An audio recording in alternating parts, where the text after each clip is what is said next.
What is the reason that you want to join this 3-day workshop? Okay, so we now officially start the session. I welcome all of you again to this 3-day training workshop. Uh, Basically, the government of India has initiated several schemes and assistance for startups. And the basic idea behind this is to set up the youth of our nation on the path of entrepreneurship. As all of you might be knowing, just to reiterate again, that the total number of recognized startups in India rose from 471 in 2016 to 72,993 by June 30th, 2022. Uh, Thus, under the guidance of the Ministry of Education's Innovation Cell MIC, we are organizing this 3-day training workshop. This is basically a student department workshop on inspiration and motivation for ideation and entrepreneurship. And just in brief, to give you the gist, that there will be around 6 sessions during these 3 days. The first session is on entrepreneurship and innovation as career opportunity. The second one is a story of a successful innovator. Then tomorrow, the first session will be again a story of a successful entrepreneur or a startup. This will be followed by a workshop on problem solving and ideation, which is very crucial and very important, specifically for students who want to embark the journey of entrepreneurship, want to have their own startups. Then on the third day, we will be having a virtual workshop on problem identification and the role of field visits and local exposure. And this will be finally followed up with a feedback and validatory session. So to set the tune further, now I request Dr. Om Prakash Sharma, Director NCID, to say a few words, and then we'll proceed further. Thank you very much, and welcome once again. Thank you, Dr. Josna. Good morning to all of you. And I also welcome you for this 3-day training workshop. Basically, this is aimed at empowering the students towards innovation and entrepreneurship. And in that series, this is the first workshop for 3 days, where we will be focusing on inspiring you and motivating you towards innovation and entrepreneurship. As Dr. Josna has mentioned, basically, these all programs have been started on the basis of Ministry of Education's initiative. And some of you are already part of our activities. Ministry of Education's Innovation Cell has started Institutions Innovation Council in different higher education institutions. So IGNOU has also done. We also have Institutions Innovation Council, and the purpose of that Institutions Innovation Council is to encourage, support and guide our students towards being innovator and entrepreneurs, so that they could be able to develop their own startups. And as Dr. Josna has mentioned, in 2016, there was a situation where we had around 700 or so startups in the country. But now into 2022, we have more than 75,000 startups. This is a very good signal for all of us that Government of India is not only encouraging and providing that kind of ecosystem in the country, but is also supporting them financially otherwise. And this kind of initiative in higher education institutions like IGNOU has taken up, we are also trying to join our hands in that big work of the country. We are first trying to identify the students who are really interested in doing innovation or setting up their enterprise or startups. And in that context, you might be knowing, and I hope most of you are from the IGNOU Udyami portal, because we have more than 35 lakh students registered with us, and it is very difficult to reach and every student. That's why we have started this IGNOU Udyami portal on our website, and it is open 24/7. Anybody who is having interest and wants to get some knowledge or some direction, guidance in this context, we have made it open for all the students. And as a result of that, we have received more than 2,000 registered students of IGNOU who are interested in knowing about the innovation, entrepreneurship, and startup, or if they have already set up something, they want to take it further with the help of IGNOU guidance and trainings. So all those IGNOU Udyami portal students who have registered there, we had given them an opportunity to register for this 3-day training workshop, which will be primarily focusing on inspiration and motivational aspects of innovation entrepreneurship. Because in any journey, first aspect is, why do I want to go in that direction? What are the incentives? What are the all possibilities, scope of going in the direction of innovation and startup? So this 3-day workshop will be focusing mainly on those all aspects. As Dr. Jyotsna has mentioned, the first session will be focusing on the entrepreneurial journey. What are the career prospects? What are the entrepreneurial skills? Why you should go in that direction? What you can do? These all aspects will be covered in that first session. And after that, we will be focusing on how to ideate, how to think of a problem to start a business or a startup, because very important aspect is we all have different kind of innovative ideas. बहुत कुछ हम लोगों के दिमाग में होता है कि हम कुछ नया करें, नई बिजनेस करें, नया स्टार्टअप करें, लेकिन सबसे बड़ी समस्या होती है कि मैं किस डायरेक्शन में करूं, क्यों करूं, कैसे करूं. आप करने की स्थिति बाद में आती है, लेकिन अगर आप सही एक प्रॉब्लम आइडेंटिफाई कर लेते हैं, उसके ऊपर सही प्लान डेवलप कर लेते हैं, then I think that becomes easier to go in that direction.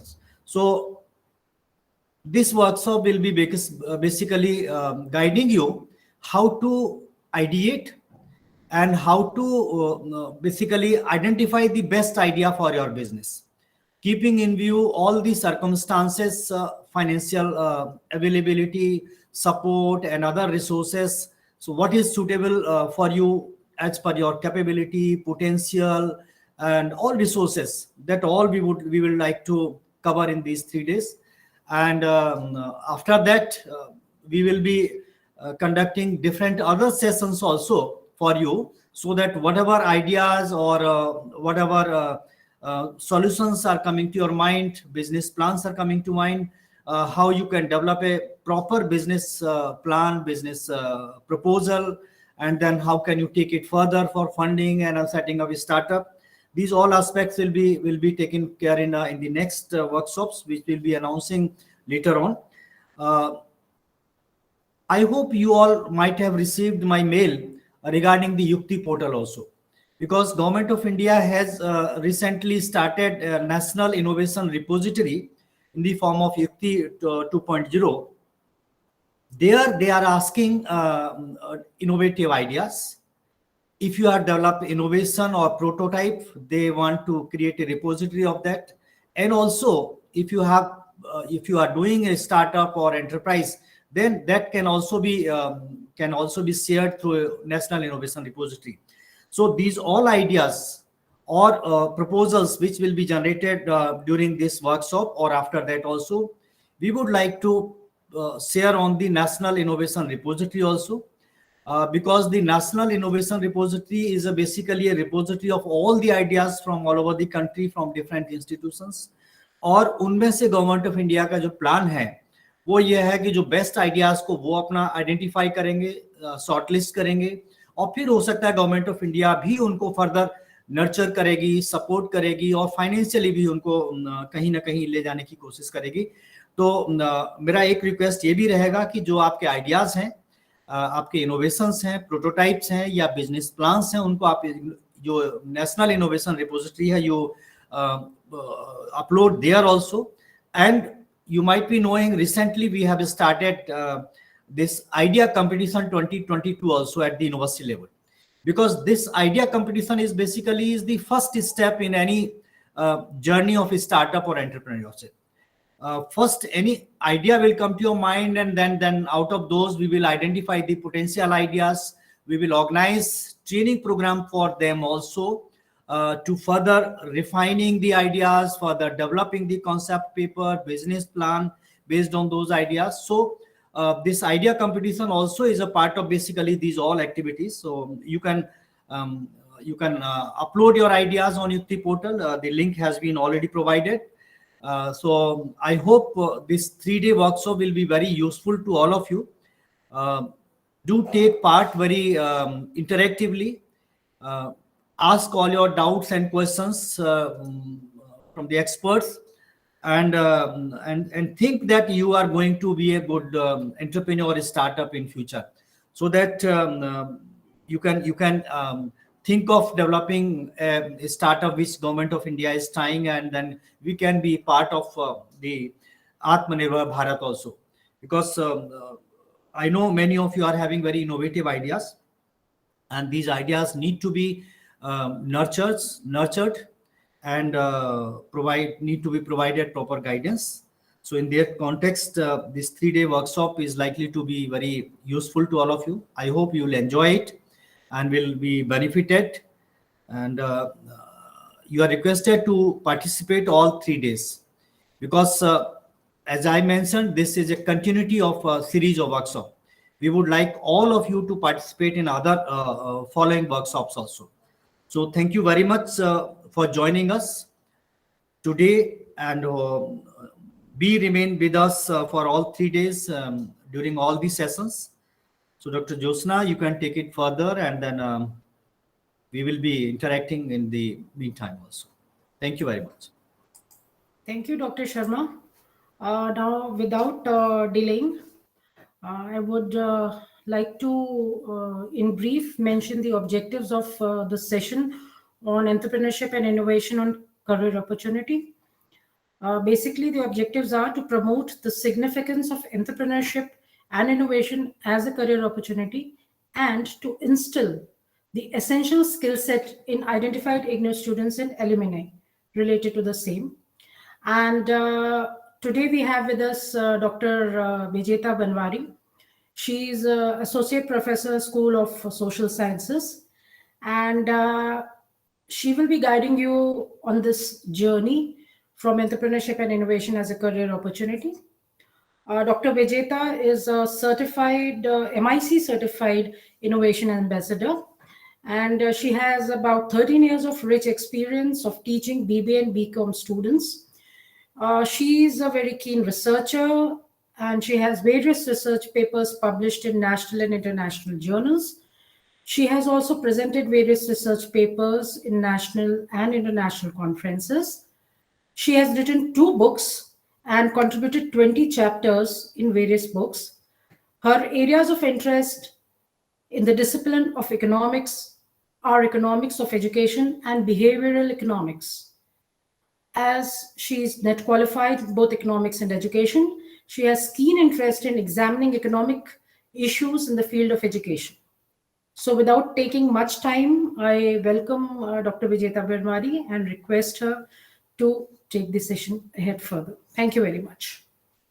Thank you, Dr. Jyotsna. Thank you, Dr. O.P. Sharma. First of all, I want to thank NCID for providing this opportunity to all the learners to learn about ideation and entrepreneurship, because this is the future of the nation. In fact, if you can analyze policies coming from economics background, I can tell you that today the government policies are focusing a lot on encouraging startups and encouraging new businesses, encouraging entrepreneurship. Government is spending a lot of money and a lot of effort in this direction. So thank you, NCID, for organizing such a relevant and useful workshop. So before I start, I'll share my screen, I'll share my presentation. I just want to ask my learners their preferred language. Do they want me to speak in English, Hindi, or should I be bilingual? What will you be most comfortable in? Can somebody tell me? Maybe in a text box or Bilingual. Ashish is saying bilingual. Okay. Ma'am please Hindi में explain करिए। ठीक है निधि, ज्यादातर bilingual है, हिंदी है, तो ठीक है, आई बी बाइलिंगुअल, जहां तक पॉसिबल होगा मैं हिंदी में ही बातचीत करूंगी, क्योंकि देखिए language is just a medium, language एक माध्यम है अपनी बात को पहुंचाने का। हिंदी में पहुंचाई जाए या इंग्लिश में पहुंचाई जाए वो एक बात की बात है।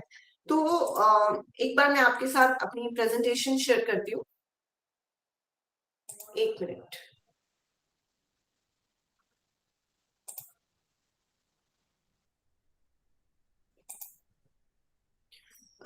क्या आप मेरी प्रेजेंटेशन देख सकते हैं? आई थिंक हो रही है screen present. Yeah. Yes. Yes, ma'am. Okay, that's great. तो ये जो पहला सेशन है सर ने बहुत एप्टली रखा है, entrepreneurship and innovation as a career opportunity. आज हम लोग ज्यादातर बात करेंगे, ये मेरे टॉपिक्स ऑफ डिस्कशन रहेंगे। एंटरप्रेन्योरशिप क्या है, व्हाई एंटरप्रेन्योरशिप, क्यों आपको एंटरप्रेन्योरशिप में इन्वॉल्व होना चाहिए, क्या स्किल्स हैं जो आपको डेवलप करनी होंगी, और एक सबसे इंपॉर्टेंट बात, how to generate an idea. जैसे कि शर्मा सर ने बताया कि आगे के सेशंस में आप आइडिएशन पे वर्क करेंगे, कैसे एक रेलेवेंट आइडिया आ जाए। तो आज अपनी प्रेजेंटेशन का काफी पार्ट मैं फोकस करूंगी डिजाइन थिंकिंग पर। डिजाइन थिंकिंग एक ऐसा प्रोसेस है जो आपको आइडिया डेवलप करने में हेल्प करता है। तो मेरे इस सेशन का पर्पस ये भी रहेगा कि आपको मैं बता सकूं आपको एंटरप्रेन्योरशिप में क्यों जाना चाहिए, प्लस आपको उस आइडिएशन प्रोसेस के लिए थिंक कैसे करना शुरू करना चाहिए। क्योंकि आपको सर ने और मैम ने बताया कि कितने सारे स्टार्टअप्स हमारी कंट्री में बढ़ गए हैं, number of startups have increased, but let me add one more fact here, only 1% of the startups, yes, only 1% of the startups become successful. सारे स्टार्टअप सक्सेसफुल भी नहीं रहते। जस्ट अ सेकेंड, क्या आप मेरी स्क्रीन देख सकते हैं? मुझे फ्लिकर होती दिख रही है कुछ। मैम दिखाई नहीं दे रही है। यस, फ्लिकर कर रही है because some it's some problem I think. You can share it again, stop and then share again. Maybe sir मैं आपके साथ शेयर कर देती हूँ, क्या आप शेयर कर पाएंगे? एक्चुअली मेरा क्रोम ब्राउजर नहीं चल रहा था, attending it through Microsoft Firefox, probably because of that. मैं आपको सर मेल कर देती हूँ अपनी प्रेजेंटेशन, करिए। शायद इसी वजह से फ्लिकर भी कर रही है वो।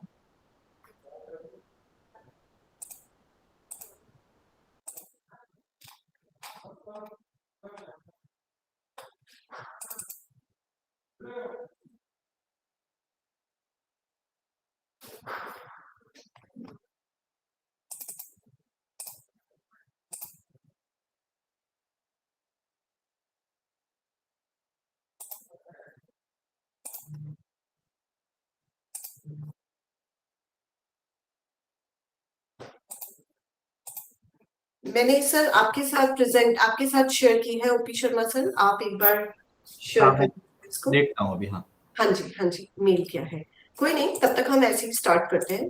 तो जो मेरा फोकस है इस प्रेजेंटेशन का, आज के सेशन का, we'll discuss about what is entrepreneurship, why entrepreneurship, what are the skills you need to develop to become an entrepreneur, and how to generate an idea. अब जब भी जितने भी आपको स्टूडेंट्स बुला रहा था मैं, ये अभी इन्होंने, एक मिनट, जितने भी स्टूडेंट से मेरा इंटरेक्शन होता है, जो भी पढ़ाई कर रहे होते हैं, पोस्ट ग्रेजुएशन में होते हैं, अक्सर वो एक ही क्वेश्चन पूछते हैं कि मैम जॉब प्रोस्पेक्ट्स क्या है, कितनी जॉब मिल जाएगी, क्या पैकेज मिल जाएगा, एक्सेट्रा एक्सेट्रा। मैक्सिमम स्टूडेंट्स आज भी जॉब प्रोस्पेक्ट्स पे फोकस करते हैं to calculate their return on investment. जब भी कोई कोर्स परस्यू करना हो, आप कहीं ना कहीं उसका रिटर्न ऑन इन्वेस्टमेंट जॉब की टर्म्स में देखते हैं। गलत नहीं है, it's not wrong, but it is also important to widen your horizons and also think about entrepreneurship and innovation as a career option. The fact that you are attending this program highlights the fact that you are considering entrepreneurship as a career option. ये एक बहुत अच्छी चीज है कि आप ये session attend कर रहे हैं, इससे पता चलता है कि आप एंटरप्रेन्योरशिप में इंटरेस्टेड हैं। एक फेमस कोट है कि अगर if opportunity doesn't knock then build the door. Entrepreneurship is all about building that door. It is not about depending on someone to give you a job, but creating a job not only for self but many others. That is, it is marked by job creation rather than job seeking. तो entrepreneurship का पूरा purpose ही ये है, job creation, ना कि job seeking.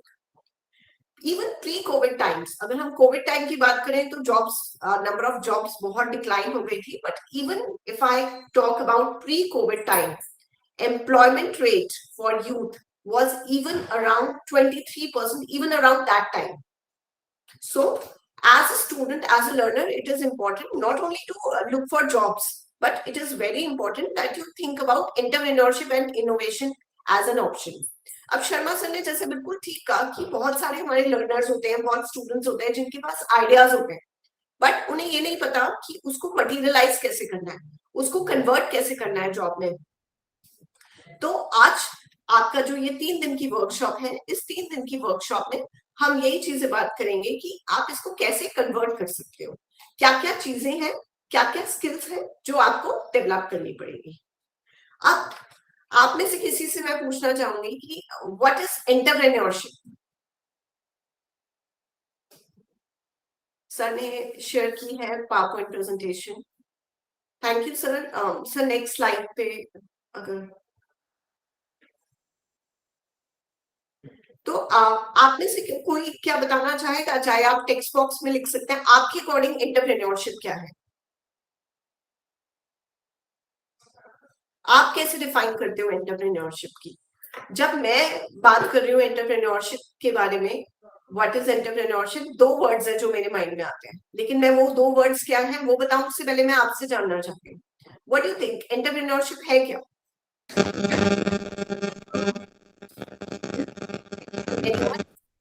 Write in text box also. Akshay wants to say something.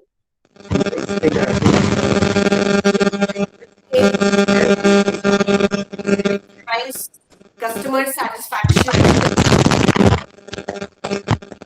Akshay, can you mute yourself? There's some disturbance from your end. Starting a business, creating an enterprise, customer satisfaction, taking responsibility to innovate and build a business. Entrepreneurship is entrepreneurship to create an enterprise with an innovative idea. Very good. आप लोगों को बहुत कुछ idea है entrepreneurship के बारे में. जब मैं एंटरप्रेन्योरशिप को डिफाइन करती हूँ, okay, it is a kind of profession which is a production is done, customer problem solving particularly. युवराज जी बिल्कुल करेक्ट, आशीष जी बिल्कुल ठीक. तो 2 वर्ड्स जो हमारे माइंड में आने चाहिए जब हम एंटरप्रेन्योरशिप की बात करें, एक है इनोवेशन और दूसरा है प्रॉब्लम सॉल्विंग. अगर आप इन 2 चीजों को अमैलगमेट करेंगे तो आप एक बहुत सक्सेसफुल बिजनेस की तरफ बढ़ सकते हैं. अब आप मेरी स्लाइड में देख सकते हैं, मैंने कई चीजें एंटरप्रेन्योरशिप के बारे में लिखी हैं. Entrepreneurship is difficult but it is a very rewarding journey. You have to be ready to take risk, you have to plan, you have to organize, you have to streamline and manage a new business idea. Ultimately जो भी चीज है वो एक idea के surround करती है. अभी एक विक्रम जी ने लिखा make something that help society. Yes, entrepreneurship में बहुत बार हम सिर्फ प्रॉफिट मेकिंग की बात नहीं करते, बट हम सोसाइटी की तरफ हमारी क्या कॉन्ट्रीब्यूशन हो सकती है उसके बारे में भी बात करते हैं. अब एंटरप्रेन्योरशिप सिर्फ एक इंडिविजुअल के लिए इंपॉर्टेंट नहीं है. Coming from economics background, I can tell you that it is very important for a country. अगर हम किसी भी कंट्री की जीडीपी ग्रोथ रेट की बात करते हैं तो वो सिर्फ और सिर्फ एंटरप्रेन्योरशिप और इनोवेशन से आ सकती है.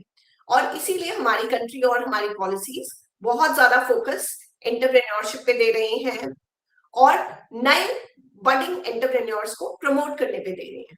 इसीलिए आप देखेंगे जैसे जैसे आप अपनी इस एंटरप्रेन्योरशिप जर्नी में आगे बढ़ेंगे, आप देखेंगे बहुत सारे फंड्स भी अवेलेबल हैं. अगर आप एक अपना प्रोजेक्ट अच्छा बना पाते हैं, अपना आइडिया जनरेट कर पाते हैं, उसको टेस्ट कर पाते हैं, तो फंड्स भी गवर्नमेंट प्रोवाइड करती है.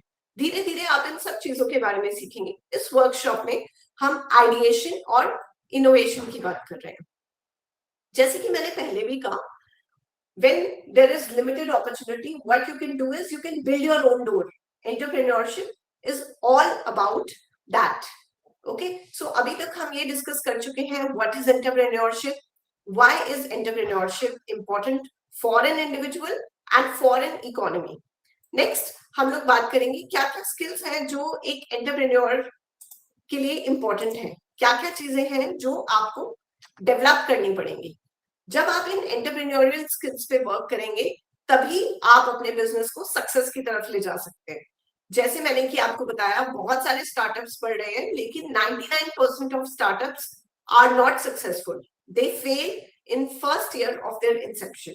What is the reason? The reasons are many. In fact इस पे काफी रिसर्च हुई, काफी रिसर्च में प्रूव किया गया कि सबसे बड़ा रीजन मैक्सिमम स्टार्टअप्स के फेल होने का है वो है poor idea. They don't have a good idea. What do you mean by a good idea? We will come to that when I talk about design thinking approach. But let us move to next slide and let us discuss about some of the skills that are required to become a successful entrepreneur. देखिए, entrepreneur बनना बहुत easy नहीं है. Job करने से बहुत difficult होता है क्योंकि आपको बहुत सारा रिस्क लेना पड़ता है, बहुत बार सेल्फ डाउट आता है. Please move to next slide. सबसे पहली स्किल जो आपको वर्क करनी पड़ेगी अपने ऊपर डेवलप करने के लिए वो है confronting self doubt. Entrepreneurial journey में बहुत बार ऐसा होगा कि आपको अपने ऊपर डाउट होगा, आपका कॉन्फिडेंस हिलेगा, आपको लगेगा आप कुछ नहीं कर सकते हो. और वही टाइम है जब आपको अपना खुद का कोच बनना पड़ेगा और अपना ही चीयरलीडर बनना पड़ेगा. You can achieve your own targets by controlling your own mind. You have to tell yourself that only thing that can stop you from achieving your own targets is your own mind. You will have to confront your self-doubt so that you can navigate the failures and disappointments. आपको अपने failures और disappointments से सीख के आगे बढ़ना पड़ेगा. In fact जब आप ये आइडिएशन का प्रोसेस भी करते हैं तो आप देखेंगे कि बहुत बार आप आइडिया जनरेट कर रहे हैं और बहुत बार आपको लग रहा है कि नहीं, ये आइडिया यूजफुल नहीं है, आप इसमें बिजनेस प्रोसीड नहीं कर सकते हैं. कई बार आपको वापस भी जाना पड़ेगा अपने एनालिसिस पे, आप रियली क्या करना चाहते हैं. बट वही एक टाइम है जब आपको अपना खुद का चीयरलीडर बनना पड़ेगा, आपको अपने आप को प्रमोट करना पड़ेगा, मोटिवेट करना पड़ेगा. Willingness to experiment. Entrepreneurship is all about innovation, creating something new. जैसे कि बहुत अच्छे टेक्स्ट बॉक्स में रिस्पॉन्सेज आ रहे थे. विलिंगनेस टू एक्सपेरिमेंट से हमारा ये मतलब है कि आपको रिस्क भी लेना पड़ेगा और आपको नई चीजें भी सोचनी पड़ेगी. ओके, कई बार क्या होता है कि आप सारे लेटेस्ट बिजनेसेस देखिए, जितने भी बिजनेसेस स्टार्टअप सक्सेसफुल हैं, कहीं ना कहीं उन्होंने कस्टमर की एक यूनिक प्रॉब्लम को आइडेंटिफाई किया और उसका यूनिक सॉल्यूशन निकाला. चाहे आप ओला उबर की बात करें या आप एयरबीएनबी की बात करें, आप अर्बन क्लैप की बात करें, इन सारी स्टार्टअप्स ने अपने कस्टमर को आइडेंटिफाई किया and they were willing to experiment. Experiment can fail also. When experiment fail, again you will have to confront your self-doubt. You will again have to stand up and try again. Try something new again. इन चीजों के अलावा एक leadership quality, accountability और leadership भी बहुत important है जो आप लोगों को डेवलप करनी पड़ेगी. What do you mean by leadership skills? How do you define it? आप अपने टेक्स्ट बॉक्स में आंसर्स लिख सकते हैं. अकाउंटेबिलिटी पे मैं बात करूंगी. अकाउंटेबिलिटी, देखिए बहुत सारे हमारे पास स्टूडेंट्स आते हैं जो 17-18 इयर्स होते हैं और उनके पास बहुत अच्छे आइडियाज होते हैं और वो कुछ करना भी चाहते हैं, but somewhere down the line they are not willing to take the risk. युवराज कहते हैं leadership is like vision, right? Having the vision for your business is leadership. What else? How do you define leadership? Influencing the team members. Influencing the team members, yes. Is to lead. आशीष कहते हैं leadership is to lead group of people. बिल्कुल ठीक. और leadership is yes about having that vision and taking people all together to achieve one final goal. Okay, sometimes goal of your team will be different from goal of your business, of your startup. You have to take everyone together and align so that everyone's objectives are met. Should कहते हैं taking risk and management in minimum resources and guide our group. Leader is one person to whom everyone wants to listen to and follow. That is why they say that working is easier, but getting work done is more difficult. Now, when you decide that you want to start up, when you want to start a business, you will have to work upon those leadership skills also. Okay, where you can take people along and make them help you in achieving your goals, achieving your objectives along with their individual objectives. So once you decide to start a business, you are not alone. You have a team to handle. You have a team to manage, team to motivate in order to achieve the goals.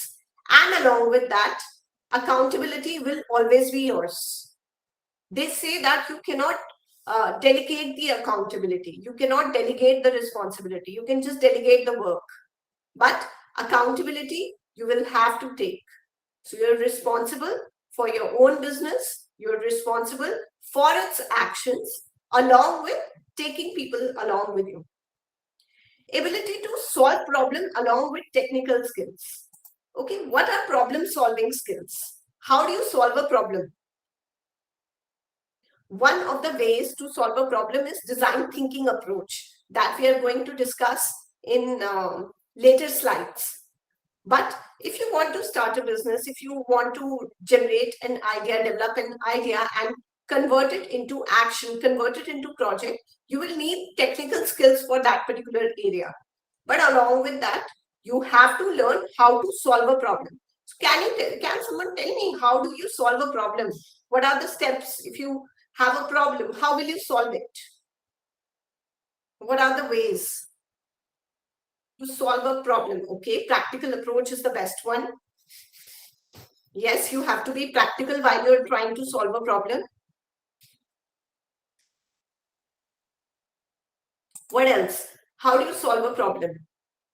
बहुत lemon term लगती है हमें, but problem solving की भी एक scientific steps हो सकते हैं. Brainstorming, sentiment should be kept on low tone. Okay, first to analyze the problem, group discussion. Absolutely correct. Yes, break the problem into small problems. Perfect.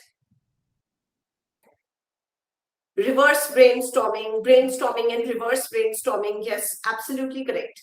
So, you know, when you're solving problem also, you have to have a scientific approach towards it. You have to collect the data. You have to identify the problem. Maybe you can bifurcate into smaller problems. Maybe you can bifurcate into smaller issues. Then you have to analyze it. Analysis would require brainstorming, group discussion. That is actually one good point I liked about you. Brainstorming, coming with this point, shows that you have the right attitude towards leadership and towards starting up a business. Brainstorming is an important step in solving of any problem because you can come up with diverse ideas through brainstorming. The whole concept of brainstorming says that no idea is bad. Let all the ideas come into the table.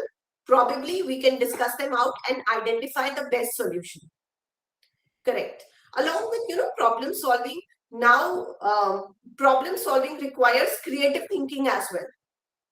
Okay, there can be a simple solution to a problem, but you have to try and come out with the most creative solution to the problem. That is something which can set you apart. And brainstorming is one very good way of generating pool of ideas. Reverse brainstorming, yes, absolutely correct. Once you have all those ideas, once you have gathered those ideas, you can go back. You can actually discuss those ideas and go back to the original problem and identify which solution will be best. So when you're becoming an entrepreneur, you have to remember that your personality has to be holistic. आप सिर्फ एक aspect पे जोर नहीं दे सकते हो. आपका business का आपको नॉलेज है, टेक्निकल स्किल्स हैं आपके पास, लेकिन वो इनफ नहीं है. आपको और भी स्किल्स पे वर्क करना पड़ेगा. आपको लीडरशिप डेवलप करनी पड़ेगी, आपको ability to solve problem develop करना पड़ेगा. Hariom is writing government work and policy on entrepreneurship. Bholanath Sharma, I think थोड़ा सा आप इलैबोरेट कर पाए तो मैं उसको ज्यादा समझ पाऊंगी. Yes, analytical skills also. Yes, that is also part of problem solving. इसको हम analytical skills को हम critical thinking skills भी कहते हैं, वो भी हम next slide में आएंगे. Let us cover this slide first. Yes. Please पहले वाली slide पे चले जाइए, अभी हम उसी point पे हैं. Resilience and time management.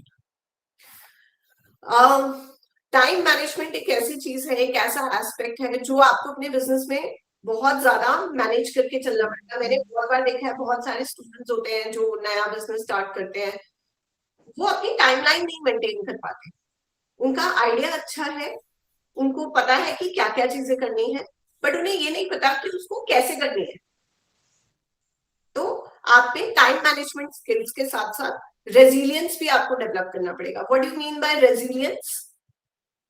कब कहते हैं कि एक पर्सन रेजिलियंट है? जब हमारे पास कोई प्रॉब्लम्स आ रही हैं और हम उसको फिर भी फेस कर रहे हैं और उसको नए तरीके से आगे फेस करने के लिए रेडी हो रहे हैं, तो आपको रेजिलियंट भी होना पड़ेगा, आपको अपना टाइम भी मैनेज करना पड़ेगा. along with business management and financial skills. Yes, you have to be flexible. Business management and financial skills. अब आप कहेंगे कि मेरा तो टेक्निकल एरिया है, मैंने एक टेक्निकल सॉफ्टवेयर डेवलप किया है, एक प्रोडक्ट डेवलप किया है, मेरी उसमें बहुत एक्सपर्टीज है, तो क्या मैं अपना बिजनेस, क्या मैं सक्सेसफुल हो सकता हूँ? बिल्कुल हो सकते हैं सक्सेसफुल, लेकिन उसके साथ साथ आपको बिजनेस मैनेजमेंट और फाइनेंशियल स्किल्स पे भी काम करना पड़ेगा. आपको ये भी समझना पड़ेगा कि एक ग्रुप को कैसे मैनेज करते हैं. आपको थोड़े से बेसिक फाइनेंशियल्स पे भी वर्क करना पड़ेगा. आपको ये भी आइडेंटिफाई करना पड़ेगा कि कॉस्ट बेनिफिट एनालिसिस कैसे करते हैं, कैसे हम आइडेंटिफाई करते हैं कि क्या राइट अप्रोच है किसी भी बिजनेस को करने की, क्या मार्केटिंग स्किल्स हैं जो आप फॉलो कर सकते हैं अपने बिजनेस को सक्सेसफुल बनाने में. तो एज एन एंटरप्रेन्योर आपको सिर्फ अपने एरिया का एक्सपर्ट नहीं होना, बल्कि आपको एक multitasking and multiple expertise develop करनी है. So if you are thinking about starting your own business, I suggest you that you keep on brushing your business management and financial skills also. Of course, you can always hire someone who knows about business management and financial skills. Yes, you can always do that. But along with that, having a basic understanding, basic expertise of those skills will go a long way in making your business successful. You know, usually हम जितने भी startups होते हैं, जो भी हमारे पास ideas आते हैं, हम उनको यही सजेस्ट करते हैं कि आप अपनी एक टीम ऐसी बिल्ड करें, जो आपकी को टीम हो, ऐसी बिल्ड करें कि अगर आप में सारा स्किल सेट नहीं है तो आपकी पूरी टीम को मिला के, किसी को फाइनेंस अच्छा आता हो, किसी को बिजनेस स्किल्स बहुत अच्छी हो, किसी की टेक्निकल स्किल्स बहुत अच्छी हो, कोई लीडरशिप क्वालिटी बहुत ज्यादा हो, तो आपको अपनी टीम भी ऐसे बिल्ड करनी है कि आप एज अ टीम आपके पास ये सारी स्किल्स हो. बट अगर आप एक सिंगल स्टार्टअप कर रहे हैं, आपकी टीम भी है, बट उसके बावजूद भी आपके लिए ये सब कॉन्सेप्ट्स, ये सब स्किल्स डेवलप करना बहुत इंपॉर्टेंट है. Next slide please.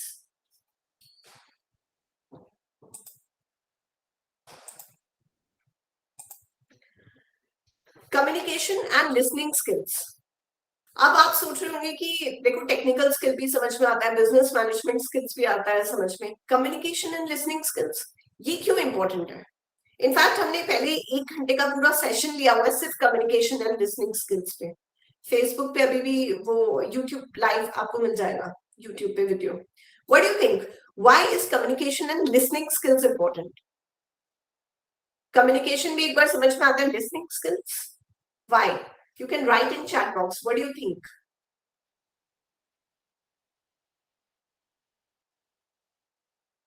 Anyone?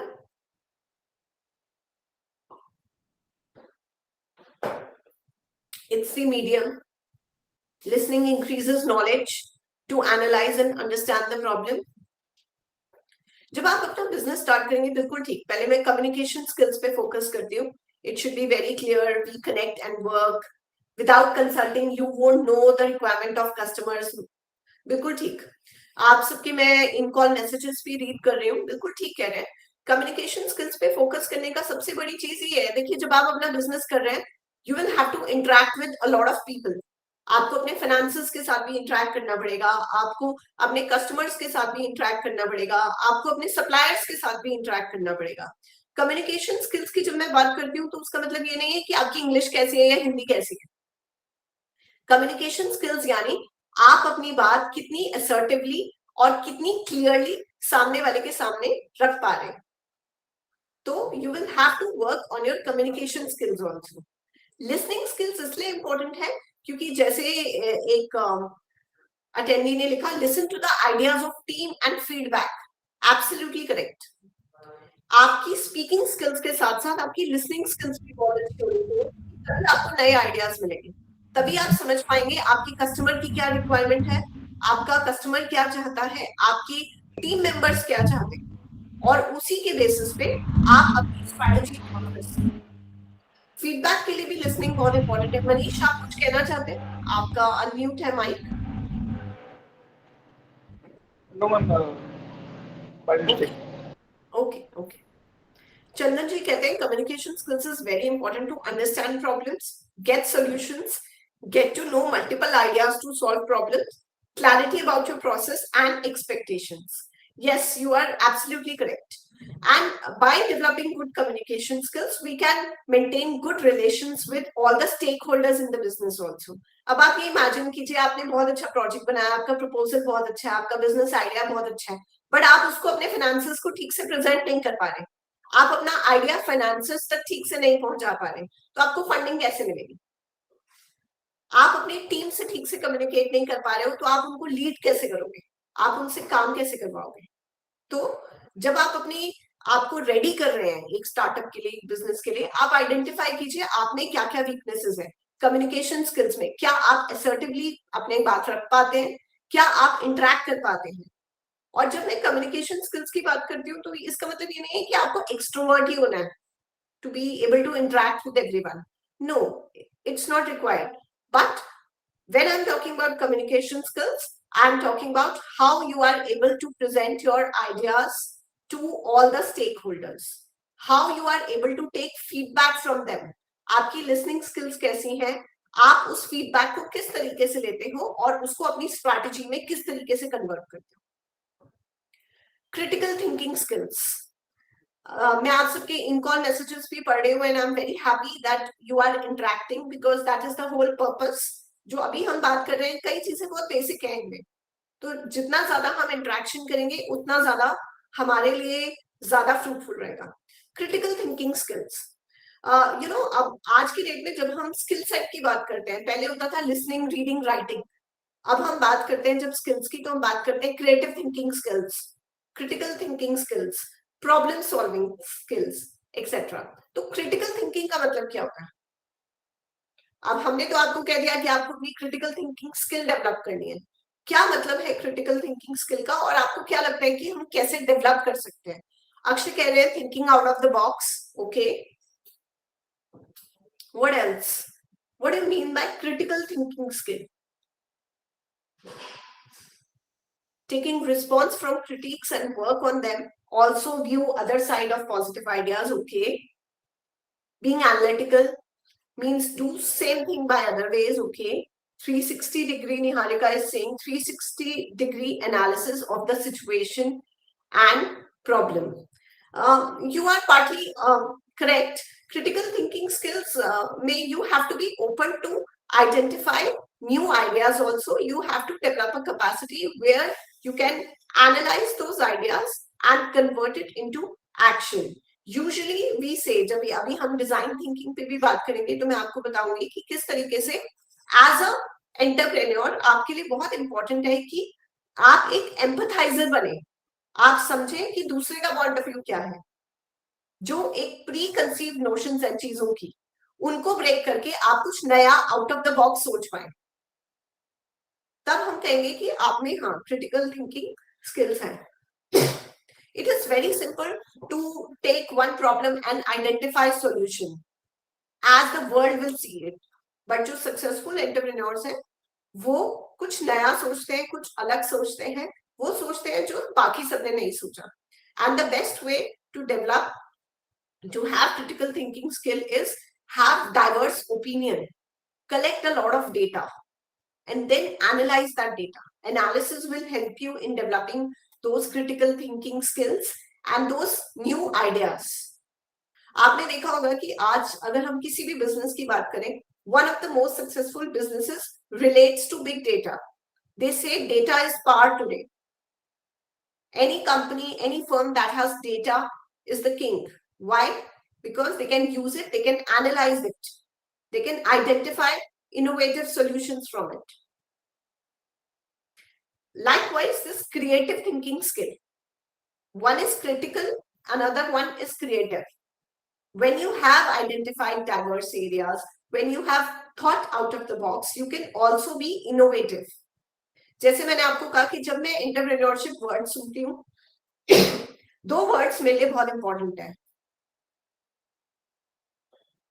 Innovate and problem solving.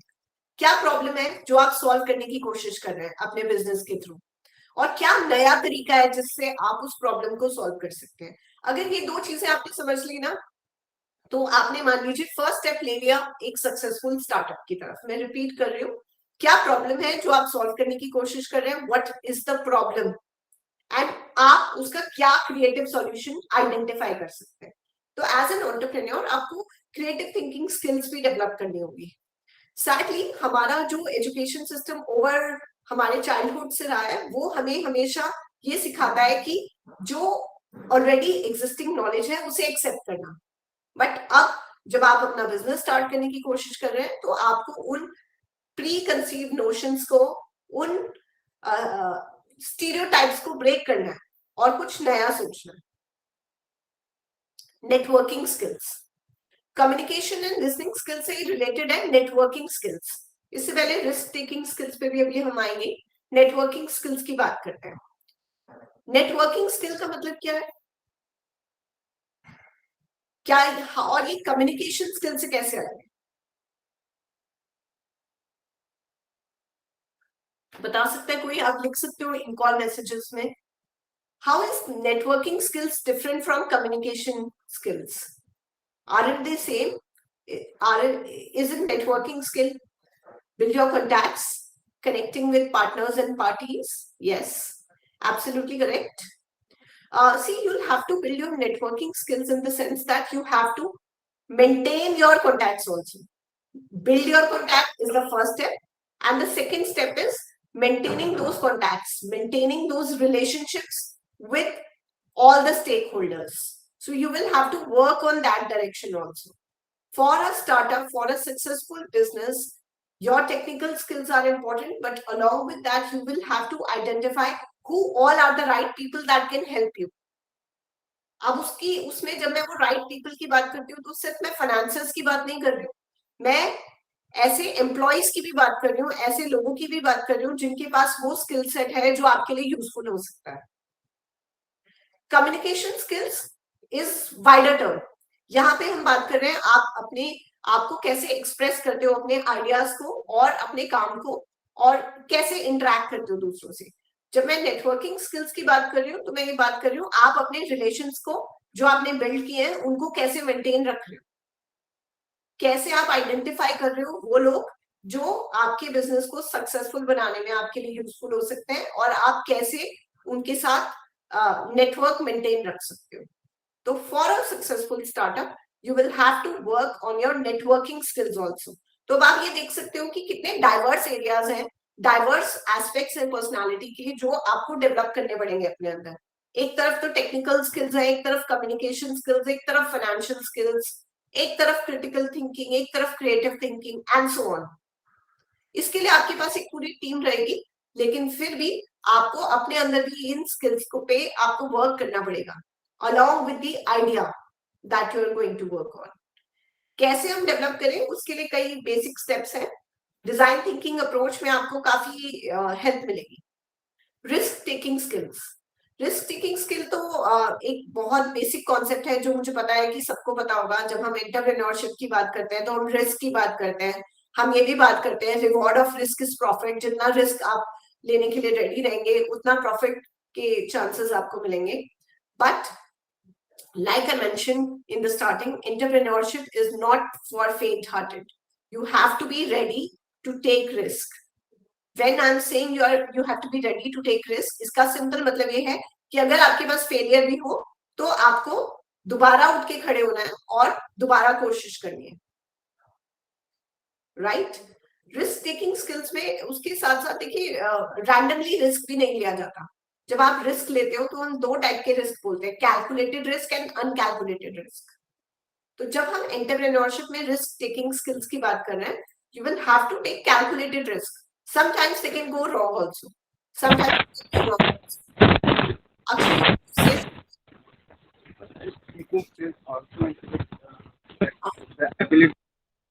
Akshay, your voice is not clear. There is some issue with your microphone. You can write in messages. Yes. Chandan is saying to take more risk, chances to get profit more. Correct. हम risk और reward में inverse relationship कहते हैं, direct relationship कहते हैं. More risk means more return, more profit, chances of more profit. Correct. So you will have to learn how to take calculated risk also. Calculated risk can be taken when you have collected your data very well, when you know what you're doing, when you have done your homework right. Okay, so you have to work in that direction also. And of course, it is related to resilience. You have to be flexible and you have to face the challenges that comes along, because many times it happens that you start your own business and you're not successful initially, but you will have to stand back again and again go ahead and again take the risk. Customer service skills. So along with all the technical skills, financial and marketing skills, you will also have to understand who your customer is. What does he want? What are his needs?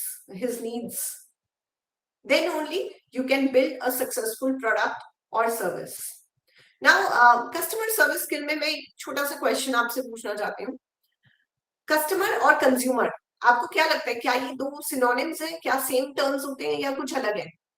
इस question के पीछे एक reason है, वो मैं बताऊंगी. देखते हैं पहले किसी को पता है कि नहीं. कस्टमर और कंज्यूमर क्या फर्क है? Yes, Chandan, you are correct. Every business needs time to establish. कितने ईयर वो डिपेंड करता है कि आपका प्रोडक्ट क्या है या क्या है. Hi ma'am, am I audible? Yes, Chandan. आप Ma'am, customer and consumer. Consumer are those who consume your product.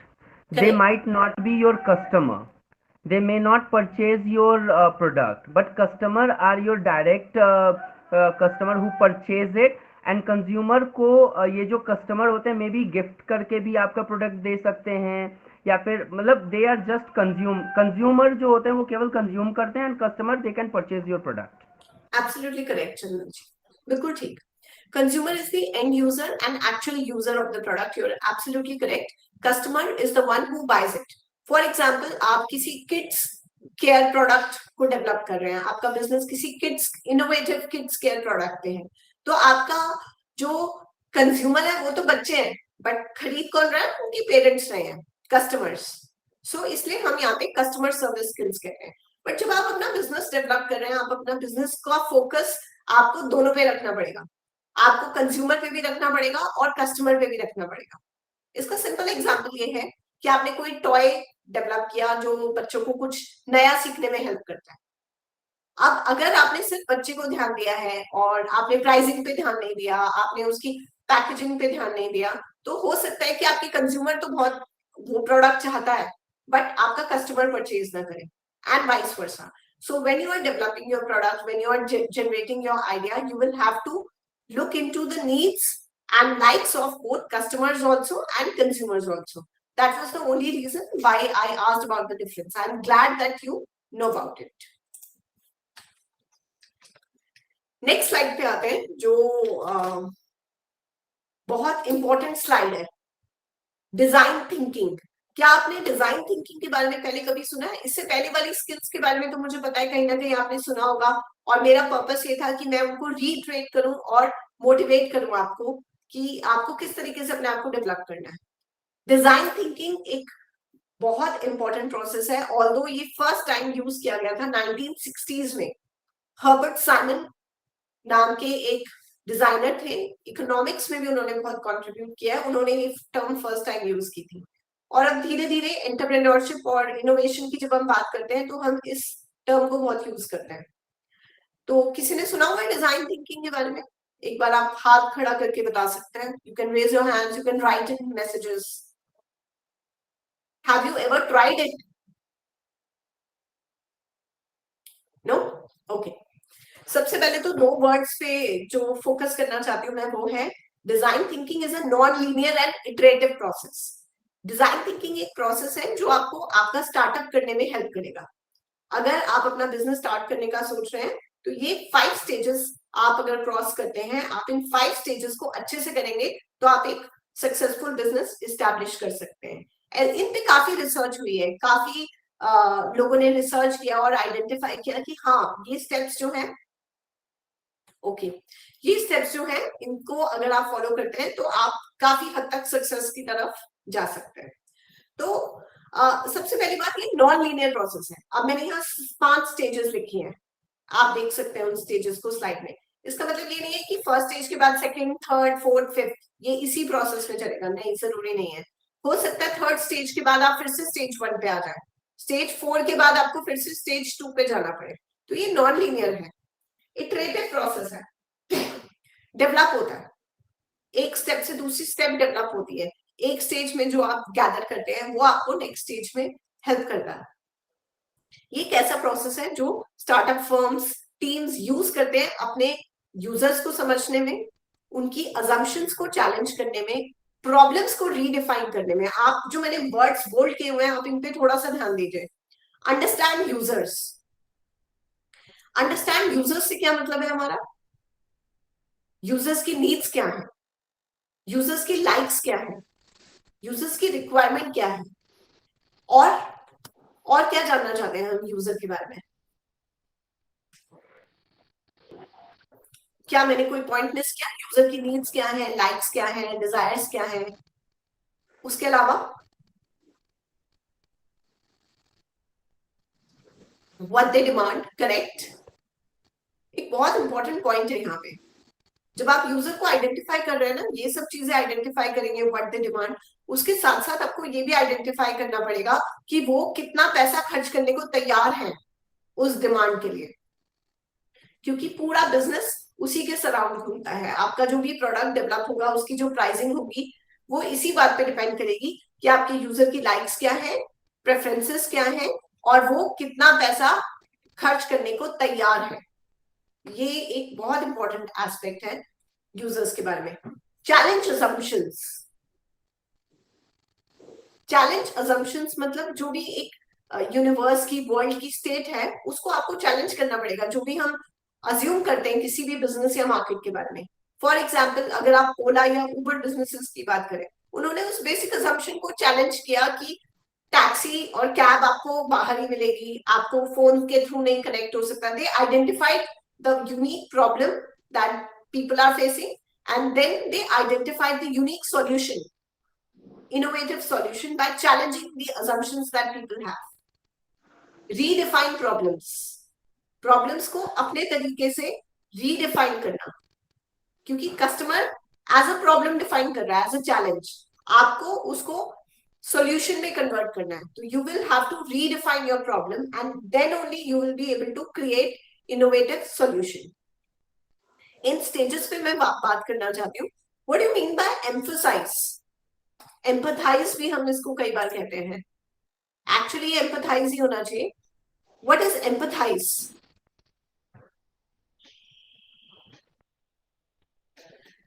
Basically in empathizing you try to gain an empathetic understanding of the problem that you're trying to solve. You have to see problem from the user's point of view. Okay, empathy is a very crucial element of human-centered design approach. Design में हम क्या कर रहे हैं? जो हमारी assumptions हैं उसको अलग रख रहे हैं। हम ये समझने की कोशिश कर रहे हैं कि हमारा यूजर क्या सोचता है। उसके पर्सपेक्टिव को समझने की कोशिश कर रहे हैं। ये एम्फसाइज नहीं, एम्पथाइज होना चाहिए, यहाँ पे टी मिसिंग है। Okay, so you set aside your own assumptions about the world and gain real insight into the users and their needs. सबसे पहला स्टेप आइडिया जनरेट करने से पहले यही है, आप अपने यूजर को समझिए, आप अपने यूजर का पर्सपेक्टिव समझिए। ये एक बहुत चैलेंजिंग काम होता है, क्योंकि जब हम यूजर को समझने की कोशिश करते हैं, अभी मैं अगर आप सबसे पूछने लगूं आपका बिजनेस आइडिया क्या है और आपका यूजर क्या चाहता है, आप जो भी आंसर्स मुझे देंगे वो कहीं ना कहीं आपकी assumptions है, आपके पर्सपेक्टिव है। तो अभी आपको क्या करना है कि आपको एम्पथाइज करके अपने यूजर्स की नीड समझनी है सबसे पहले। तो क्या तरीका है, कैसे किया जा सकता है ये? आप अपने यूजर्स की नीड्स को कैसे समझ सकते हैं? गणेश जी, आप कुछ कहना चाहेंगे? आपका अनम्यूट है mic.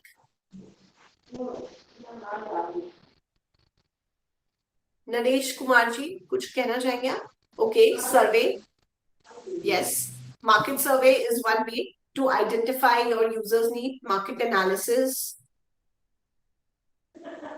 Again, brainstorming, group discussion, experiencing their experience and belongings.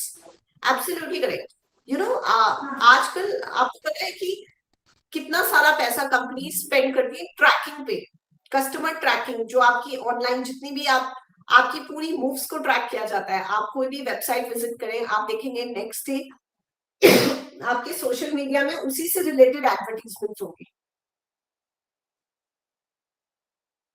Geographic and demographic analysis, बिल्कुल ठीक।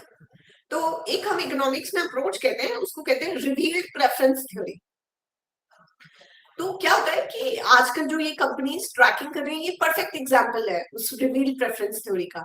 रिवील्ड प्रेफरेंस थ्योरी सिर्फ ये कहती है कि अगर आपको आपके यूजर को समझना है, आप उससे क्वेश्चंस पूछना एक तरीका है, बिल्कुल आप सर्वे कीजिए, आप उससे क्वेश्चन पूछिए, लेकिन उससे भी अच्छा तरीका है आप उसको ऑब्जर्व कीजिए, उसके स्टेप्स को, उसकी मूवमेंट्स को ऑब्जर्व कीजिए।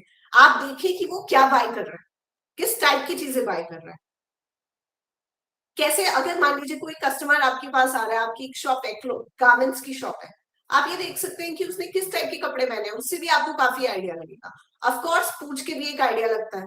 तो जब हम एम्पथाइज की बात करते हैं, identifying your users needs, one way is to conduct a survey, another way is to observe your customers, observe their geographical and demography, etc.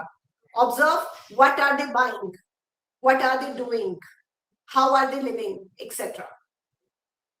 Brainstorming भी आप कर सकते हैं, एक्सपर्ट्स को भी रोप इन कर सकते हैं, कंसल्टेंट्स भी हायर कर सकते हैं, but ultimately when you are trying to develop a product, you have to have a good understanding about user, and that understanding need not be from your point of view but from their point of view.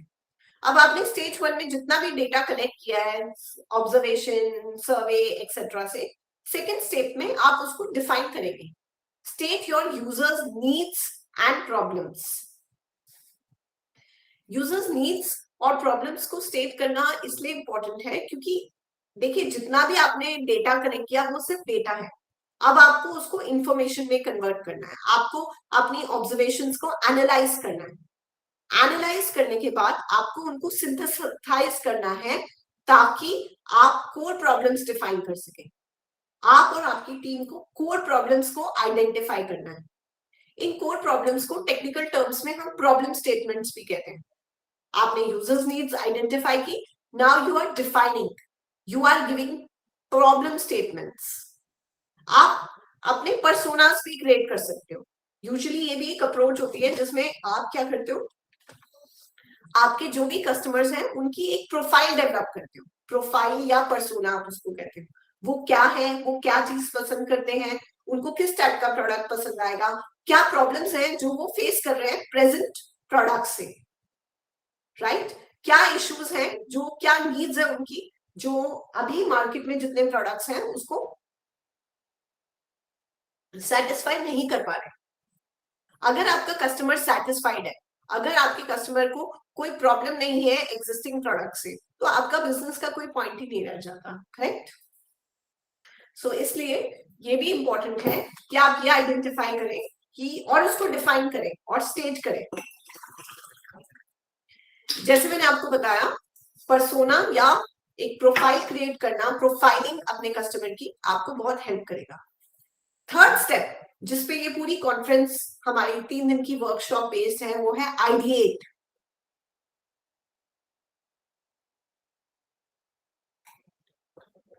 Challenge assumptions and create ideas. जब आप अपना idea develop कर रहे हैं ना, जब आप अपना आइडिया जनरेट कर रहे हैं, पहले 2 फेजेस आपको बहुत हेल्प करेंगे to think outside the box. Ultimately इस स्टेप में आपको क्या करना है, आपने अपने कस्टमर को आइडेंटिफाई कर लिया, आपने अपने कस्टमर की प्रॉब्लम आइडेंटिफाई कर दी। Now think about all the alternatives that are possible which can help you in solving that problem. Okay, तो जब हम आइडिएट की बात करते हैं, आइडिया जनरेशन की बात करते हैं, तो जैसे आपको ओपी शर्मा सर ने बिल्कुल ठीक कहा कि आपके पास कई आइडियाज हो सकते हैं, उसको आप एनालाइज करोगे। इस स्टेप में आप ऑल्टरनेटिव्स आइडेंटिफाई कर रहे हो अपने कस्टमर की प्रॉब्लम को सॉल्व करने के लिए। आपने जो भी प्रॉब्लम स्टेटमेंट क्रिएट की है, आइडेंटिफाई किए हैं, उसके इनोवेटिव सॉल्यूशंस को आइडेंटिफाई करने में कैसे आइडिएशन का बेस्ट वे क्या है, आपको क्या लगता है? अगर आप आइडिएट करना चाहते हो, what do you think, what is the best way to ideate?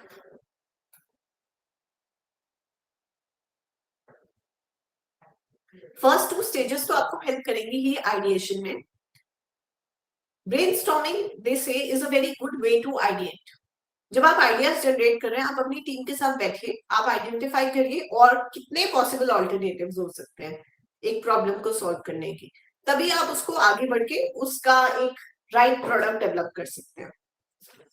अगर आपने आइडिया अच्छा डेवलप कर लिया तो आपके स्टार्टअप की सक्सेस होने की प्रोबेबिलिटी बहुत हाई हो जाती है। जैसे मैंने आपको शुरू में भी बताया था, 99% of the startups fail because their idea was not good enough. Okay, they are not able to generate a good idea. उसके बाद जो second most important highest reason होता है फेलियर का, वो होता है फाइनेंशियल इश्यूज। तो लेकिन आइडिया एक ऐसा स्टेप है, अगर आपने एक अच्छा आइडिया जनरेट कर लिया अपने कस्टमर की नीड्स के बेसिस पे, तो आपकी सक्सेस की प्रोबेबिलिटी बहुत ज्यादा हो जाती है। Now once you have an idea, that's not the last step. आप उसके बाद सीधा बिजनेस में नहीं जाते हैं, आप उसका प्रोटोटाइप क्रिएट करते हैं। प्रोटोटाइप क्रिएट करने का क्या पर्पस है? प्रोटोटाइप होता क्या है? साइंस बैकग्राउंड के लोग बहुत क्विकली बता देंगे व्हाट इज अ प्रोटोटाइप और why is it important. You can write in the messages. Model, okay, raw sample to test, model, perfect. So why is it required? Prototype required ही क्यों होता है? एक रीजन तो ये है कि देखो, अगर आप फाइनल प्रोडक्ट बनाओगे और it is not up to the mark और up to the expectations of the customer, your money will fail, whatever you invested will fail. So we develop a prototype, we test it, if it works then we go in for a full product. एक reason तो ये है जो हम generally prototype कहते हैं। दूसरा एक और, to get reviews and testing, to get blueprint, बिल्कुल ठीक। दूसरा रीजन, एक बहुत इंपॉर्टेंट रीजन ये है कि हमने अपने कस्टमर को आइडेंटिफाई तो कर लिया, हमने उसकी नीड्स को भी आइडेंटिफाई कर लिया। बहुत बार कस्टमर को भी नहीं पता होता कि वो क्या चाहता है, अगर स्पेशली आपने अपना डेटा सर्वे के थ्रू कलेक्ट किया है।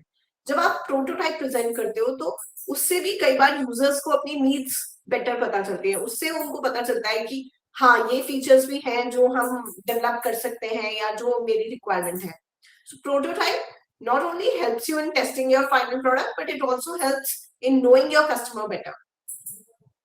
In fact, customer also gets a lot of ideas after looking a prototype. Once you have a prototype, this is basically prototype is an experimental phase. You try to identify the best possible solution for each problem you have found.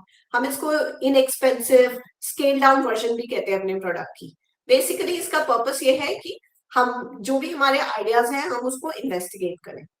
कई बार जो हमारा product है वो ऐसा नहीं है कि आप उसका प्रोटोटाइप क्रिएट कर सकें, तो हम पेपर प्रोटोटाइपिंग भी क्रिएट करते हैं। हम एक सिंपल हमारा जो बिजनेस है उसकी जो भी पर्क्स है, जो भी फैसिलिटीज है, जो भी फीचर्स हैं, उनको भी प्रेजेंट कर सकते हैं, and maybe we can get a feedback from our stakeholders for that.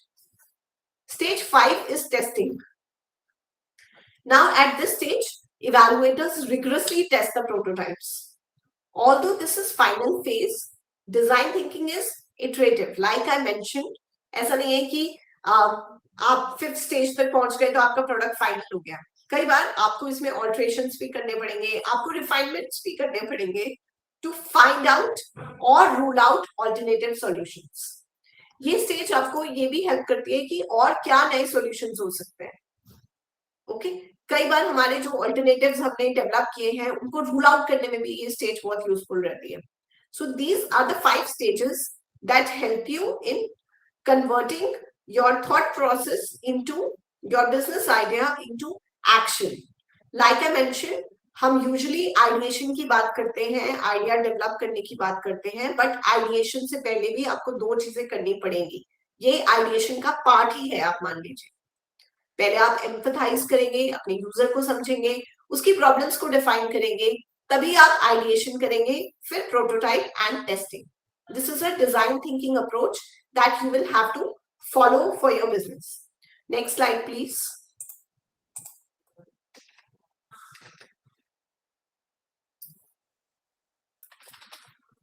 अब क्योंकि आप आगे की वर्कशॉप में, आगे के सेशंस में आइडिया जनरेशन की बात करने वाले हैं, तो ये कुछ क्वेश्चंस हैं जो मेरे को लगता है कि आपको खुद से ही पूछने पड़ेंगे। ओके, पहला question, is the problem statement clearly defined? क्या मैंने अपनी प्रॉब्लम स्टेटमेंट को क्लियरली डिफाइन किया है?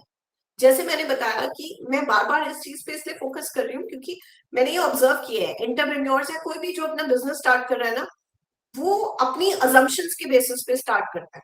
उसकी खुद की जो प्री कंसीव्ड नोशंस होते हैं, उसकी जो अंडरस्टैंडिंग होती है वर्ल्ड के बारे में या उनके कस्टमर्स के बारे में, वो बहुत ज्यादा उनके बिजनेस को, उनके बिजनेस आइडिया को रूल करती है। तो कहीं ना कहीं सबसे पहले आपको अपने आप से पूछना है, क्या मैंने प्रॉब्लम स्टेटमेंट क्लियरली डिफाइन की है?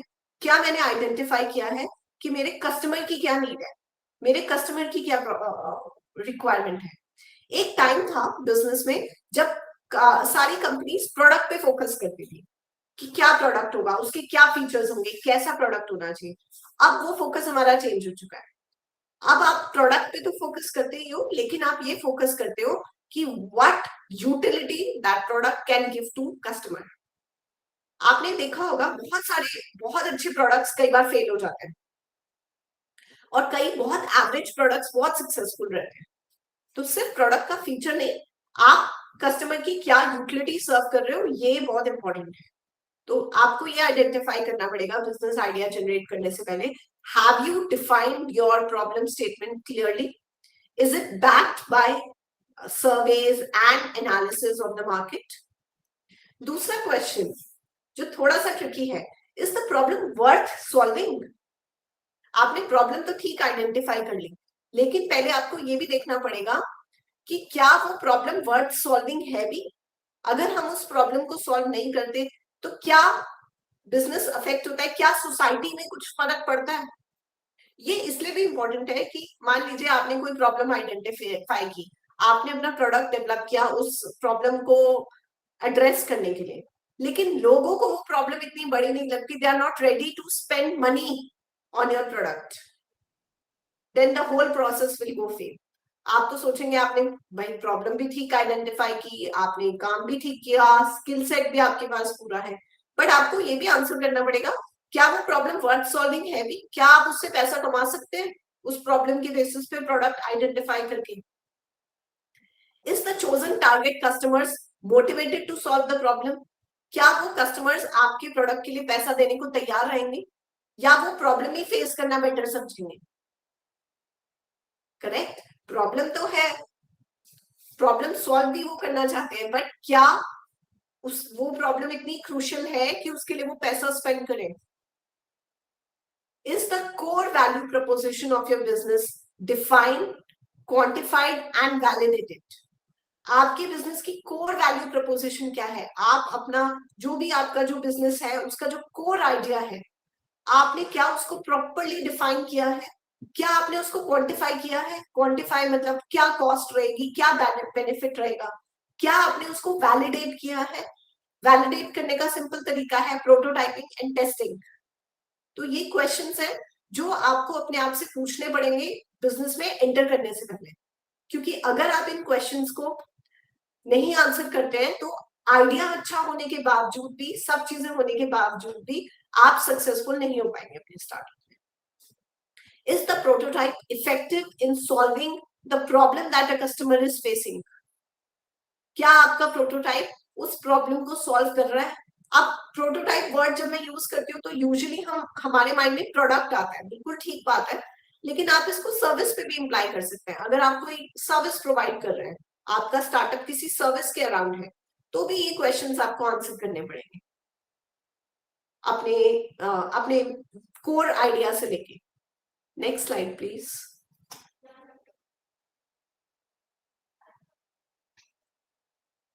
अगर आप अपने स्टार्टअप में सक्सेसफुल होना चाहते हैं तो ये 3 चीजें हैं जो होनी चाहिए, तभी आप सक्सेसफुल रहेंगे। राइट प्रॉब्लम, तो अब आप इस लाइन को ढंग से पढ़िए। Identify problem that is worth solving.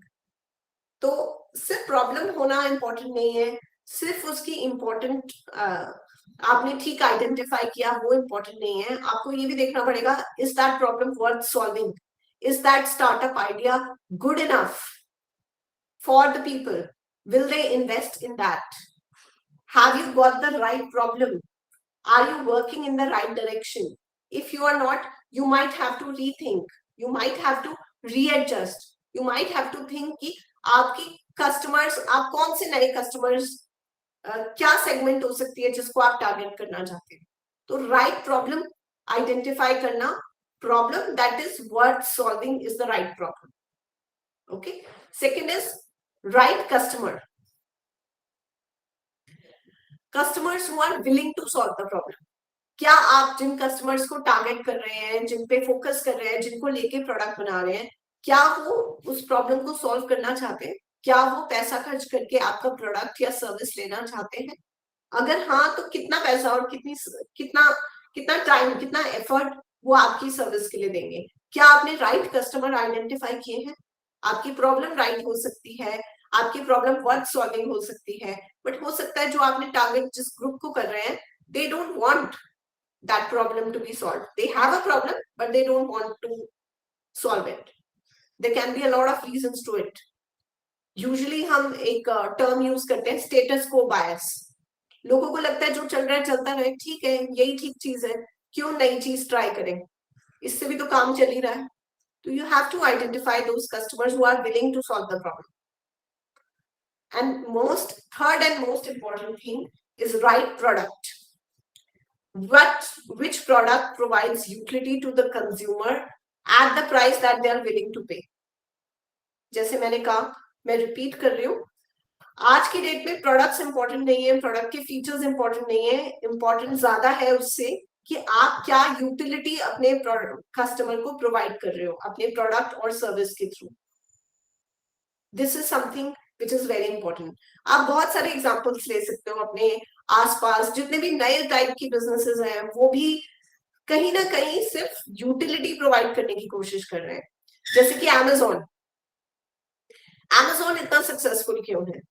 India में ज्यादा सक्सेसफुल है as compare to other countries.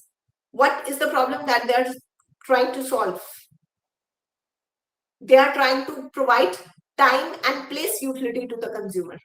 Time and place utility मतलब place utility है, आपको कहीं जाने की जरूरत नहीं है, तो मैं अगर बिजी रहती हूँ, वर्किंग हूँ, मेरे पास टाइम नहीं है, तो मुझे पता है कि मुझे कहीं जाना नहीं है, वो प्रोडक्ट मेरे घर पे आ जाएगा।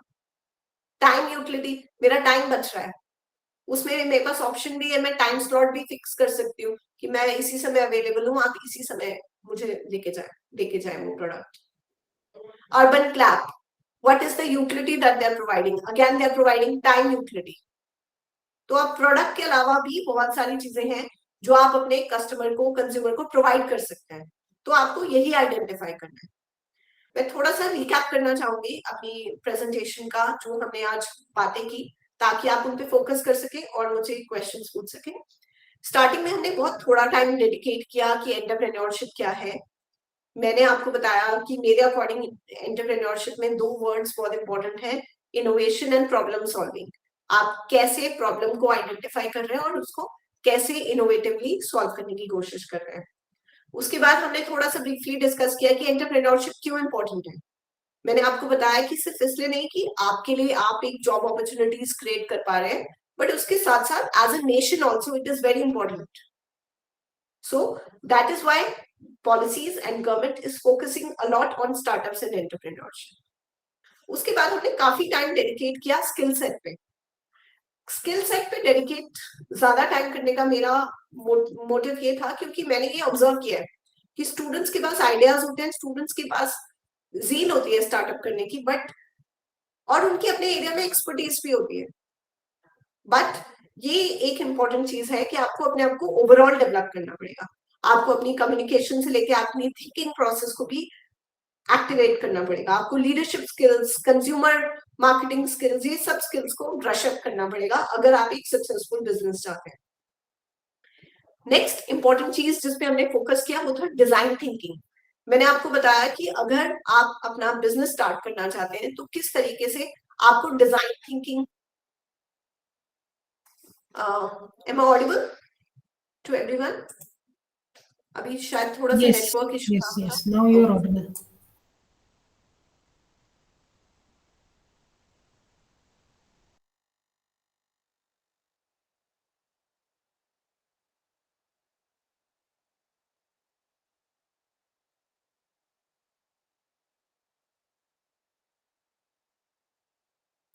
It seems there is some network issue.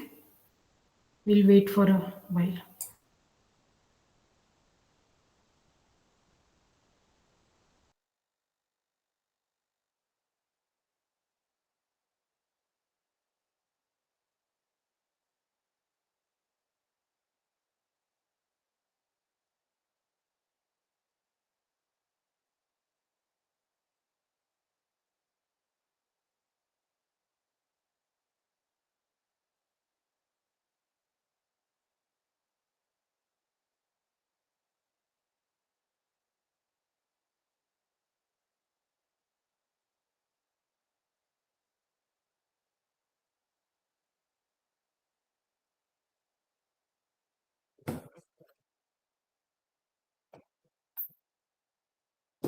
Sorry, there was some network issue. I hope I'm audible now.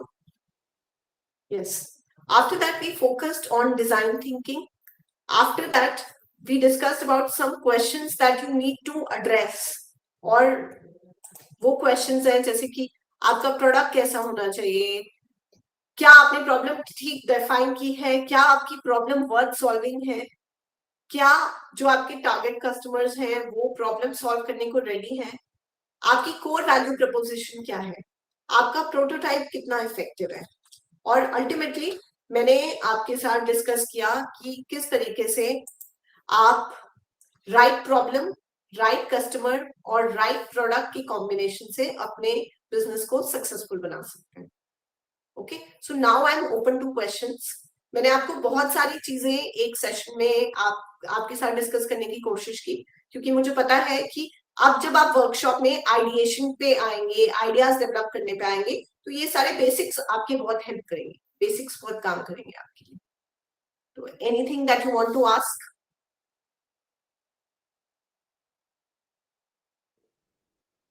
हाँ जी गोविंद जी।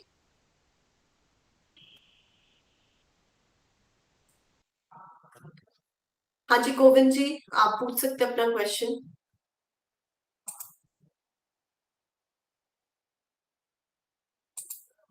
आप चाहें तो मैसेजेस में भी पूछ सकते हैं, कुछ पूछना चाहते हैं तो।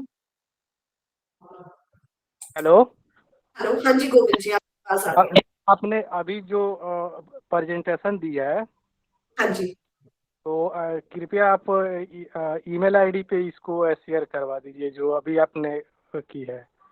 बिल्कुल बिल्कुल गोविंद जी, बिल्कुल शेयर करवा दूंगी मैं। ताकि और अच्छा से मतलब कंफर्म हो जाएगा एक बार और, मतलब उसको मान लीजिए कि कहीं पे कुछ कंफ्यूजन हुआ हो किसी बात से, कोई याद नहीं टॉपिक, जैसे आपने बहुत सारे बातों को एक्सप्लेन किया है, तो जी। करने से एक बार और देख लेने से अच्छा रहेगा, मतलब हम लोगों के लिए। मोहसिन जी एक क्वेश्चन पूछ रहे हैं, इसका आंसर भी देखिए आप में से कोई दे सकता है। Ma'am, how much luck is involve to become a successful entrepreneur? देखिए, लक एक एस्पेक्ट है, लेकिन आप एक साइंटिफिक अप्रोच फॉलो कर सकते हैं, जो हमने डिजाइन थिंकिंग के थ्रू आपको बताने की कोशिश की, कि अगर आप साइंटिफिक स्टेप्स फॉलो कर रहे हैं तो आपकी प्रोबेबिलिटी बहुत हाई हो जाती है। आप अपने तरफ से तो जितने भी स्टेप्स फॉलो करेंगे, जितने एनालिटिकल होके जाएंगे, उतना आप अपने चांसेस इंक्रीज कर सकते हैं सक्सेस के। हाँ जी गोविंद जी। उसके अलावा आपको रेजिलियंट तो रहना ही है, फ्लेक्सिबल रहना है। अगर आपको लग रहा है कि आपका प्रोडक्ट है सक्सेसफुल नहीं हो रहा, आपका स्टार्टअप है, आप उसमें रेजिलियंट रहें, फ्लेक्सिबल रहें, उसको अपडेट करें, and just don't lose hope, keep on trying. हाँ जी गोविंद जी पूछना चाहते हैं। जैसे मान लीजिए कि अभी तो आप जो मतलब लेक्चर दे, मतलब जिसके रिगार्ड में दे रही हैं, आगे इन फ्यूचर में मतलब इससे हमें माने क्या बेनिफिट होने वाला है, और हम माने कैसे आगे अपने आप को प्रोग्रेस करेंगे जैसे इस प्रेजेंटेशन के थ्रू गोविंद जी, आज के सेशन के थ्रू, वर्कशॉप के थ्रू? यस देखिए हाँ जी, देखिए हमारा पर्पस ये है कि हम आपको एक साइंटिफिक तरीका बता सके कि अगर आप एक बिजनेस करना चाहते हैं, आप इंटरेस्टेड है इनोवेशन में, एंटरप्रेन्योरशिप में, तो आपको अपने अपने अंदर क्या क्या स्किल्स को डेवलप करना पड़ेगा, नंबर 1। नंबर 2, आपको आइडिया डेवलप करने के लिए या प्रोडक्ट डेवलप करने के लिए क्या स्टेजेस फॉलो करनी पड़ेंगी, ये हमारा पर्पस है। तो आप इन स्टेजेस को फॉलो कीजिए, आपके पास जो भी एक ब्रॉड आइडिया भी हो, आप डिजाइन थिंकिंग प्रोसेस से आगे बढ़िए, देखिए कि आपके पास अल्टीमेटली बहुत अच्छा आइडिया जनरेट कर पाएंगे स्टार्टअप के लिए। ओके, तो स्टार्टअप के मैं लिए आइडिया तो जनरेट गोविंद हो। जी, मैं इस कॉन्टेक्स्ट में आपको कुछ बताऊंगा। देखिए, मैडम ने जो भी प्रेजेंट किया है वो एक ओवरव्यू दिया है, और ये बताने की कोशिश की है कि आपको एंटरप्रेन्योरशिप में या इस डायरेक्शन में जाने की क्या क्या फायदा हो सकता है, और आप मतलब कहाँ तक जा सकते हैं। यस बिल्कुल। अभी 3 दिन में, जो मैंने शुरू में कहा था, हम ये कोशिश कर रहे हैं कि क्योंकि हम जानते हैं कि सबके दिमाग में बहुत सारे आइडियाज आते हैं, आपके दिमाग में भी बहुत सारे आइडियाज आ रहे होंगे।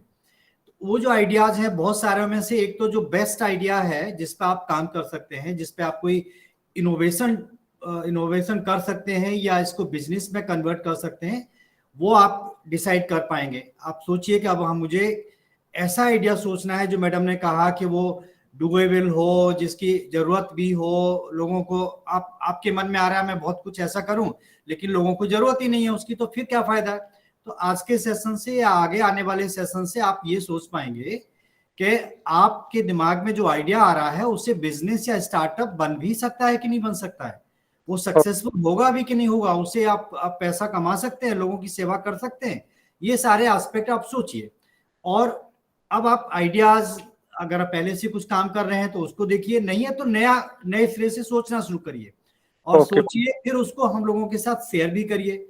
अभी मैंने बताया था कि हम आइडिया कंपटीशन भी कर रहे हैं, तो उस आइडिया कंपटीशन में आप अपना आइडिया भेज सकते हैं, डिटेल कैसे उसको इम्प्लीमेंट करेंगे, किसको फायदा होगा, कैसे कैसे उसके और प्रोसेस होगा, वो सारी चीजें आप बता सकते हैं उसमें।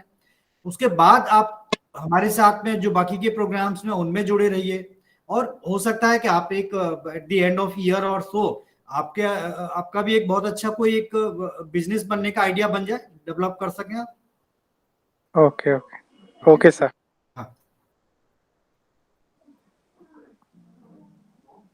हाँ जी, तो कई क्वेश्चंस हैं, जैसे कि how to know if my idea is good, Nadeem ji पूछ रहे हैं। As you mention, main reason for a startup to fail is poor idea. तो नदीम जी, इसके लिए आप वही स्टेप्स फॉलो कीजिए जैसे मैंने आपको कहा। अगर आप आइडिया डेवलप करने से पहले अपने कस्टमर को पूरी तरीके से आइडेंटिफाई कर रहे हैं, अपनी प्रॉब्लम्स को स्टेट कर रहे हैं, आइडिया के बाद आप उसका प्रोटोटाइप बना के उसको अगर टेस्ट कर रहे हैं, तो काफी हद तक आपने अपना होमवर्क पूरा कर रखा है। अगर आप अपना होमवर्क पूरा करेंगे तो आपको पता चल जाएगा कि आइडिया सही है। ऑफ कोर्स आप कस्टमर फीडबैक ले रहे हैं प्रोटोटाइप स्टेज पे, तो ये स्टेप्स आप साइंटिफिक स्टेप्स फॉलो कीजिए। ये आपको राइट आइडिया डेवलप करने में बहुत हेल्प करेंगे। निहारिका जी पूछ रही है, network building is very crucial, but how does one do it when one is completely new to the industry? बिल्कुल ठीक कहा आपने, नेटवर्क बिल्डिंग बहुत क्रूशियल है, जैसे कि हमने प्रेजेंटेशन में भी डिस्कस किया। और कोई अगर इंडस्ट्री में नया है तो उसके लिए भी बहुत चैलेंज है अपना नेटवर्क बिल्ड करना। बट आप देखेंगे कि हर इंडस्ट्री में कई सेमिनार्स, कई तरीके की मीट्स होती हैं जहां पे आप इन्वॉल्व होइए, आप अपने सप्लायर से इन्वॉल्व होइए और वन बाय स्टेप आप अपना नेटवर्क बिल्ड कर सकते हैं। चंद्रशेखर जी जान रहे हैं कि startups, even after finding the niche customer needs, it's very difficult to expand larger market, and there is need support in terms of building network marketing and finance. I want to know, do NCID and IGNOU have any initiative to support the entrepreneurs? If so, please inform a little bit about it. NCID team आपको इस बारे में ज्यादा अच्छे से बता पाएगी कि क्या सपोर्ट वो प्रोवाइड करते हैं बिल्डिंग नेटवर्क। बट आप जैसे अभी शर्मा सर ने कहा, आप जुड़े रहिए, आप इन्वॉल्व रहिए एनसीआईडी के साथ। इनकी जितनी भी वर्कशॉप्स होती हैं, सेमिनार्स होते हैं, आप अटेंड कीजिए। बेस्ट आइडिया कंपटीशन जो अभी करवाएंगे ये लोग, उसमें पार्टिसिपेट कीजिए और धीरे धीरे हो सकता है ईयर के एंड तक आप काफी आगे बढ़ जाए। हरिओम क्वेश्चन पूछना चाह रहे हैं, Subrata Roy Sahara, why fail even he have all the qualities? देखिए बहुत सारी कंपनीज ऐसी हैं, आप नोकिया ले लीजिए, आप मोटोरोला ले लीजिए, they were pioneers in the field of mobile phones, because situations keep on changing, environment keeps on changing. As a startup, as a business firm also, there are a lot of aspects about it. और अगर हम कोई particular case लें तो उस पे तो पूरा हम केस स्टडी कर सकते हैं, क्या क्या फैक्टर्स रहे। यूजुअली एक फैक्टर नहीं रहता, कॉम्बिनेशन रहते हैं, फाइनेंशियल फैक्टर्स हो गए, मार्केटिंग एस्पेक्ट्स हो गए, needs of the customer changes, competition. तो हम जिसको कहते हैं ना, एक साइंटिफिक टेक्निकल टर्म्स में हम कहते हैं पेस्टल एनालिसिस, स्वॉट एनालिसिस, तो उसकी रिक्वायरमेंट रहती है। Political, economic, social, technological, legal factors, क्या चेंज होते गए, एनवायरनमेंट कैसे चेंज होता गया, तो ये रीजंस रहते हैं। तो thank you, I think I have addressed all the questions. Harsh जानना चाह रहे हैं how to get first funding. NCID ने बहुत अच्छी अच्छी इस पे भी वीडियोस बनाए हुए हैं जो आपको इनके फेसबुक पेज, यूट्यूब पेज पे मिल जाएंगी, जहां पे इन्होंने डिस्कस किया है कि क्या क्या सोर्सेज हैं फंड्स की, गवर्नमेंट किन बेसिस पे फंड्स प्रोवाइड करती है। वो आपको बहुत इंफॉर्मेशन मिल जाएगी अलग अलग सेशंस में। तो ठीक का मैंने ज्योत्सना मैम, कई हमारे ऐसे सेशंस अवेलेबल हैं। Exactly, yeah. We'll provide the links to the students gradually. ठीक है, okay ma'am, that's it from my side. Okay, so okay, if there are no further questions, then I would like to thank Dr. Vijeta for a wonderful presentation. And the best part of it that she highlighted on the entrepreneurship, its importance at the national, international, as well as importance for all of you. And then she mentioned about this various skill sets, which gave you a kind of a roadmap or a journey of an entrepreneur, and also somewhere back in your minds, now your mind will start working towards all the various skill sets and components, and you would certainly like to move ahead in that direction. And we will also in a few days provide you various links which might be useful for you in the same. Then one thing which Dr. Vijeta did, going out of the way, is that giving you a brief about the design thinking process, because now the session which is going to be taken tomorrow, that is on problem solving and ideation, with this kind of a background which you have, has given you food for thought. And you will now tomorrow, when you will be learning about the tools, the techniques, and many practical things, then certainly with this kind of a brief explanation about the basic process, it becomes for the resource persons also a bit easy to carry forward the session, as we have the time constraint. So Dr. Vijeta, thank you very much for a wonderful presentation as well as a very interactive session